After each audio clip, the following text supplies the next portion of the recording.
शेतकऱ्यांचा अशी मोठी घोषणा द्या. आवाज कुणाचा? शेतकऱ्याचा 7-12 झालाच पाहिजे. शेतकऱ्याचा 7-12 कोरा झालाच पाहिजे. आवाज मुंबई आणि दिल्लीपर्यंत गेला पाहिजे. ज्या तालुक्यानं पहिल्यांदा ब्रिटिशांचा जॅक नावाचा ध्वज देशामध्ये पहिल्यांदा उतरवला हा क्रांतिकारकांचा तासगाव तालुका आहे. आणि अशा स्वातंत्र्य सैनिकांच्या पोटी शेतकऱ्यांच्या पोटी आपण सगळ्यांनी जन्म घेतलाय. तेच रक्त ते धाडस या तालुक्यातल्या सगळ्या शेतकऱ्यांनी आणि सगळ्या सामान्य माणसांनी दाखवलं पाहिजे. माझ्या आधीच्या 2-3 वाक्यांनी या ठिकाणी आपले आपले विषय मांडण्याचा प्रयत्न केला. विषय काय? विषय शेतकऱ्यांच्यावर आलेलं संकट, जे आसमानी आणि सुंदरी संकट आहे, ते आपल्याला कुठल्याही परिस्थितीमध्ये शेतकऱ्यांचा 7-12 कोरा केल्याशिवाय हे विषय संपणार. माझ्या या मायबाप जनतेला आणि मायबाप सरकारला विनंती आहे. या तालुक्यामध्ये 20-22 हजार एकर द्राक्ष बागा आहेत. अर्धा द्राक्ष बागा निघाल्या. त्या शेतकऱ्याचं दरवर्षी 2-2.5 लाख रुपयाची इन्व्हेस्टमेंट, त्याची मजुरी जाते, त्याची खतं जातात, औषधं जातात, मायक्रोन्यूट्रिएंट जातात आणि अशा सगळ्या गोष्टीवर होणारा खर्च आणि निसर्गाचा लहरीपणा, अवकाळी पाऊस आणि अतिवृष्टी यामुळं सगळा बागायत शेतकरी आणि जिरायत शेतकरी उद्ध्वस्त झालेला आहे. मी मगाशी आपल्याला सांगितलं की या काँग्रेस कमिटीच्या शिवाजी महाराजांच्या पुतळ्याच्या बाजूला ती काँग्रेस कमिटी आहे. तेव्हा आपल्या वडिलांनी पहिल्यांदा ब्रिटिशाचा ध्वज या ठिकाणी उतरवला. आज कुठला बाजार नाही. बाजारा म्हणजे आपण यावं आणि आपण त्या ठिकाणी मीडियाच्या माध्यमातून लोकांना पब्लिसिटी करावी, हा उद्देश नाही. काही अधिकाऱ्यांचे मला फोन आले. फोनवर सांगितलं, नवे अधिकारी होते, त्यांनी सांगितलं संजय काका, विरोधकांनी 1 दिवसाचं लाक्षणिक उपोषण केलंय, तुम्ही तसंच करा. अधिकाऱ्यांना मी सांगितलं, बाबांनो, नौटंकी करणं हे आमच्या लागतात. अरे ज्या लोकांनी मला वाढवलं, ज्या लोकांनी मला राजकारणात आणि समाजकारणात शक्ती दिली, ती घाबरून बसण्यासाठी नाही, ती लढण्यासाठी दिली. तेव्हा माझी आपल्याला विनंती आहे की हा लढा आपल्याला अतिशय ताकदीनं पुढे न्यायचा आहे. अतिवृष्टीमुळे, अवकाळी पावसामुळे आपलं गेले 5-6 वर्ष निसर्गाच्या लहरीपणामुळे आपण या ठिकाणी नुकसानी घेत चाललोय. काय अवस्था आहे? द्राक्ष बागेच्या काड्या आहेत, सोयाबीन आणलंय, उडीद आणलंय, कडधान्य आणले, सगळी केट झालेली अन्नधान्य आहेत.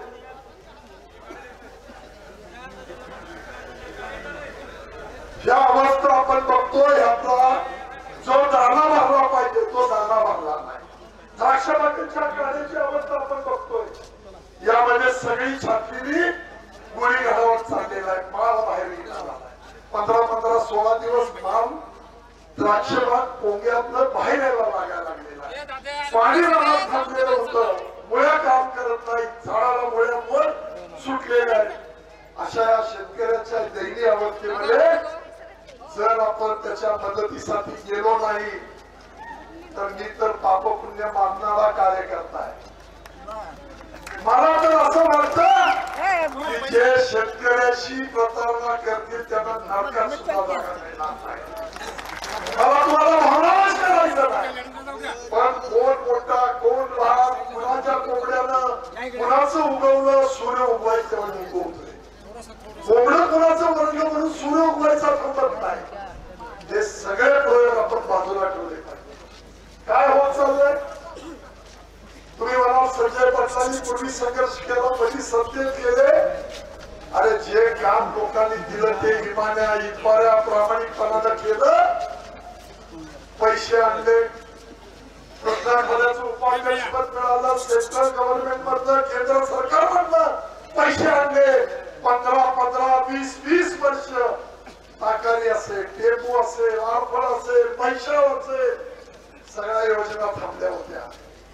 मी परवा भाषणात सांगितलं, काय सांगितलं की म्हणजे सोशल मीडियावर मी त्याचं कधी प्रेझेंटेशन केलं, कधी त्याचं प्रदर्शन केलं नाही, कधी दर्शन आहे ते सुद्धा लोकांच्या पुढे सांगितलं. माझी भावना ही आहे की आपण केलेलं काम हे आपलं कर्तव्य भावनेनं करायचं असतं आणि त्याची पुण्यही आपल्याला पाहिजे असते, म्हणून मी पापपुण्य मानणारा माणूस. पण काही लोकांनी मला सांगितलं, काका लोकांच्या पर्यंत गेलं नाही तर लोकांना कळणार काय. मला या ठिकाणी आपल्याला विनम्रपणानं सांगायचं आहे की हा लढा, ही हिंमत, ही ताकद या ठिकाणी तासगाव तालुक्याचा वेगळा काही मानव उद्या तिकडे मिळून उद्या घेता लागतं. माणसाने मला सांगितलं उद्या गुरुवार बाजारचा दिवस आहे, 2,500-3,000 माणसं मिळत आहेत. पण मलाही बघायचं होतं ज्या शेतकऱ्यांसाठी, ज्या सामान्य जनतेसाठी आपण लढणार आहे ती माणसं आपल्या बरोबर येतात किती, हे पण मला तपासायचं होतं. म्हणून बाजारचा दिवस नाही, कुठला देशापेक्षा फक्त फोनवरनं सांगितलं वाहनं घेऊन माणसं आहे. मगाशी मी बोलताना सांगितलं, पत्रकार मित्र आहे, प्रिंट मीडिया, इलेक्ट्रॉनिक मीडिया आहे, त्यांच्या माध्यमातून राज्याला कळणार आहे, देशाला कळणार आहे. त्याचा काय उद्देश आहे? उद्देश एक आहे की या राज्याचा शेतकरी सगळा पेटून उठला पाहिजे आणि संपूर्ण कर्जमाफी मिळवल्याशिवाय आपल्याला या ठिकाणी स्वस्त रस्ता कामा. काय होणार आहे? काही माणसांचे मला फोन आले, कशाला शहीद व्हायला गेला. सरकारच्या विरोधामध्ये या शेतकऱ्याचा आवाज क्षीण झालाय, कुणी करायचा. मी माझ्या मुलाला सांगितलं महिन्यापूर्वी, मला निरोप आले, काही मंत्री माझ्या घरी येऊन गेले, मला सांगितलं संजय काका मुलाला आमच्या पक्षात द्या. अरे माझ्या मुलाची जशी मला काढली आहे तसं मुलाप्रमाणे वाढवणारी माझी मायबाप जनता, त्याची मला काळजी करायची आहे. मला काही भाषण करण्यासाठी आता कुठली निवडणूक नाही. लोकसभेला आपला पराभव झाला, का झाला, कशामुळे झाला, काय झालं, समाजामध्ये काय चाललंय, एकमेकाच्या विरोधामध्ये समाज कसा उभारायला लागलाय. मूळ प्रश्न आपला आहे गरिबी आणि बेरोजगारी. मगाशी हर्षवर्धननं अतिशय उत्कृष्ट भाषण केलं. काय सांगितलं? आपल्या पुढचे प्रश्न काय, आपले शत्रू कोण आहे? आपले शत्रू गरिबी आणि बेरोजगार. काय मुलाची अवस्था आहे, किती वर्षाची मुलं झाली तरी अजून लागणारा अडचणी आहे, काय परिस्थिती आहे. कुठं विदर्भात जावा, मराठवाड्यात जावा, कर्नाटकात जावा, तिथं मुली आणा. कितीतरी पोलीस स्टेशनच्या केसेस आज आपल्याला दिसत आहेत. लग्न झालं, महिनाच्या आत त्या मुली पुन्हा तिथं निघून गेलेल्या सोनं नाणं घेऊन. खरे खरे करत आणि कुणी मांडायचंय का नाही, आणि मांडणाऱ्याच्या बरोबर तुम्ही ताकदीनं उभारलं पाहिजे. मी तुम्हाला आज सांगतो, पुढचा राजकीय जीवनाचा सगळा अंदाज समजून हा संजय पाटील तुमच्या बरोबर आहे. पण माझी तुम्हाला एक विनंती आहे, हा लढा ना प्रसिद्धीसाठी ना कुठल्या पक्षाच्या फायद्यासाठी. शेतकरी हाच पक्ष, शेतकरी हाच नेता समजून काम करूया आणि ही लढाई जिंकण्यासाठी सगळे आपण संघर्ष करूया. आता काही माणसं म्हणतील अनेक संघटना काम करतात, त्या कंटाळल्या, थकल्या, कालांतरानं त्या अडचणीत आल्या. पण आपल्याला कर्जमाफी हे एकमेव उद्देश डोळ्यापुढे होता. द्राक्ष बागांची अवस्था ती, सोयाबीनची अवस्था ती, कडधान्यांची अवस्था ती, त्याच्यामध्ये माती 7-7 किलो धावायला लागले, मॉइश्चर 18-19% धावायला लागलं. जरी सरकारनं त्याची एमएसपी धरली तरी सुद्धा एमएसपी पेक्षा 400-500 रुपये भाव कमी येतो, कारण तो व्यापारी सांगतो मॉइश्चर 10 पाहिजे, मॉइश्चर 18 येतं, पैसे कापले जातात. आणि शेतकऱ्याची अवस्था अशी आहे, तो पीक कर्ज घेण्यासाठी ऊस दाखवायला, मागचे खर्च वाढवण्यासाठी पुढचे पैसे उचलतोय. बँका असतील, मल्टीनॅशनल बँका असतील, या ठिकाणी काम करणाऱ्या नॅशनल बँका असतील, शेड्यूल बँका असतील, जिल्हा मध्यवर्ती बँक असेल, पतसंस्था असेल, खाजगी सावकारी असेल, तेव्हा या सगळ्या गोष्टीवर आपल्याला आपण प्रतिकार केला पाहिजे, संघर्ष केला पाहिजे, तेव्हा त्यातून आपली सुटका होणार आहे. तिथनं दुपारी आपण पुन्हा डॉक्टर बंकाला तिकडे ठेवलेला आहे. एका ठिकाणी मोठा कार्यक्रम घ्या, काही माझे हितचिंतक मित्र आहेत, काही माझ्याही बरोबर काम करणारी माणसं आहेत. मी सांगितलं गर्दी धुंदा पैसा चालवायचा नाही, नाणं वाजवूया आणि मग संघर्ष करून हक्काने ते पुढे जाऊया. एका ठिकाणी गोळा करा, बातम्या सांगा. आज अवस्था आपण बघता ते आम्ही पोलीस यंत्रणेला 2 दिवस आधी सांगितलं आणि आवाज केलं की या वेळेमध्ये इकडे वाहणार, ही शेतकऱ्यांची वाहन आहे. शेतकरी किती एकजुटीने रस्त्यावर येतोय आणि तासगाव तालुका हा क्रांतिकारकांचा तालुका, ही चिंगारी लावल्यानंतर वनवा पेटल्याशिवाय स्वस्त बसत नाही, हे दाखवायसाठी या शेतकऱ्यांनी आपली वाहनं आणली की प्रवाशांची वाहनं अडवून त्यांची गैरसोय करा आणि आमची प्रसिद्धी करा. यासाठी हा शेतकरी कधीच तेवढा निवड शेतकरी या परिसरातला नाही. आज आपण तासगाव कोटे मंडळाचं घेतलं, जिल्ह्यामध्ये काम करत असताना तुम्ही मला खासदार म्हणून 2 वेळा काम करण्याची संधी दिली, पण म्हणता आधी पाया बसतो, आधी तालुक्यात काम करू आणि नंतर जिल्हा हे डोळा पुढे मारून का. आपणाला भय भीती धाडदगडशाही काहीही आपल्याला त्या गोष्टीची तमा नाही. माझे हात सोडून राज्याच्या मुख्यमंत्री आणि दोन्ही उपमुख्यमंत्र्यांना विनंती आहे की या मायबाप जनतेसाठी ही संपूर्ण कर्जमाफी जे तुम्ही आश्वासन दिलेलं आहे, ते आश्वासन तुम्ही या ठिकाणी लवकर पूर्ण करा. शेतकरी अतिशय दयनीय अवस्थेमध्ये आहे, शेतकरी अतिशय अडचणीत आहे. हे दिवस बदलतील, पुढचे दिवस चांगले येतील म्हणून तो बिचारा वर्ष प्रयत्न करतोय. त्याचं सगळं थांबलंय, त्याचं सगळं फुटलंय. तेव्हा अधिक आमची परीक्षा घेऊ नका. मला राजकारणामध्ये कुणाला जिरवायचं आहे त्याच्याशी 2 हात करायला संजय पाटील व्यक्तिगत लढायला तयार आहे, पण त्या शेतकऱ्यांच्या आड येत असाल, शेतकऱ्यांच्या लढण्याला लावणार असाल तर मी प्रतिकार केल्याशिवाय स्वस्थ बसणार नाही. आणि मी ज्यावेळी मुलाला सांगितलं, महिन्यापूर्वी ज्यावेळी त्यांनी सांगितलं तुला काय तुझं राजकारण बघायचं असेल तर बघ, त्याने सांगितलं तुमचा मान अपमान सोडून, तुमची अवेळा सोडून, जनतेची अवेळा सोडून आपल्याला राजकारण करायची गरज नाही. काय आमदार खासदार झालो म्हणजे काही नवरा शुद्ध असं नाही. तेवढं नेतृत्व अजिबात असत नाही. माझी आपल्याला विनंती आहे की काय आज दिवस आहे, मराठ्याच्या विरुद्ध धनगर उठतोय, ओबीसीच्या विरुद्ध अक्का उठतोय, सगळ्या जाती धर्मामध्ये विश्वनीती येते. काय धोरण आहे, काय प्रकार आहे, तुमचं ह्या मूळ प्रश्नापासून लक्ष बाजूला गेलं पाहिजे. काय भाषण करतोय आम्ही, कुणाला अंगावर सोडतोय, काय पेरतोय ते उगवणार आहे. अरे बाबा, रावणाची लंका जळाली, तुम्ही आधीची सारखी पत्ती आहे.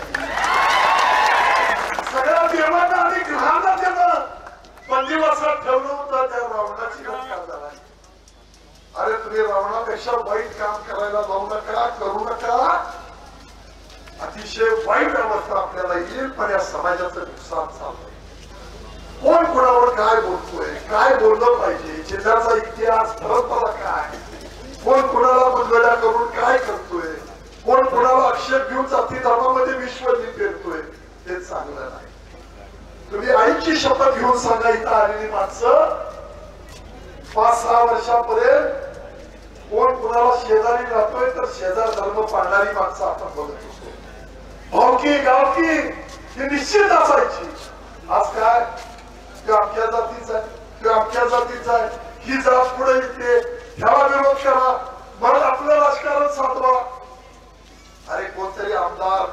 खासदार कोणतरी मंत्री होण्यासाठी एवढी खालची पातळी गाठू नका. लाख चाहे तो क्या होगा वही होगा तो मंजुरी थोडा होगा. हे लई दिवस चालत नाही आणि थोडा संयम ठेवला. जाऊ दे, काही गोष्टी सांगितल्या ऐकल्या गेल्या नाही, पण आपण ह्या सगळ्या गोष्टी भान ठेवला पाहिजे. या महाराष्ट्रामध्ये पूर्व महाराष्ट्रामध्ये छत्रपती शिवाजी महाराजांच्या फुले शाहू आंबेडकरांच्या या महाराष्ट्रामध्ये असं करू नका. राजकारणामध्ये कोण सत्तेवर येईल, कोण जाईल, कोण ताम्रपट घेऊन आलेलं नाही. या तालुक्यामध्ये सुद्धा अनेक आमदार होऊन गेलेले आहेत. दत्ताजीराव तात्या झाले, जी बापू झाले, संपतनाना झाले, दिनकरआबा झाले, बाबासाहेब तात्या झाले, दिनकरआबा झाले, आराराबा झाले, आत्ता रोहित पाटील आहेत. अरे पण सगळी ही सत्ता क्षणाची आहे. आपण लोकांसाठी चांगलं काम करूया. माझी आपल्याला हात जोडून विनंती आहे. मान अपमान नाही, मी काही त्याचा प्रमुख नाही, मी काही त्याचा मोर्चा नाही, पण हे प्रश्न शेतकऱ्यांचे आहेत. ज्याने आपल्याला उभा केलं, ज्याने आपल्याला तळहाताच्या पोराप्रमाणे जपलं, ज्याने आपल्याला पुढच्या पोरासारखी प्रेम भावना शक्ती आपल्या पाठीशी उभा केली, त्याच्या बरोबर आपल्याला राहण्याची भूमिका करूया. राजकारणामधले दिवस कुणाला कुणाचे किती दिवस आहे ते सांगता येत नाही, पण मी ठरवलंय हा शेतकऱ्याचा झालेला आवाज जो क्षीण आहे, कुणी बोलायला तयार नाही. कोण बोलतंय? मागाशी कोणतरी सांगितलं बच्चू कडू बोलताय. तो युक्तीला लढायला लागलाय प्रशांत शेतकऱ्यांसाठी.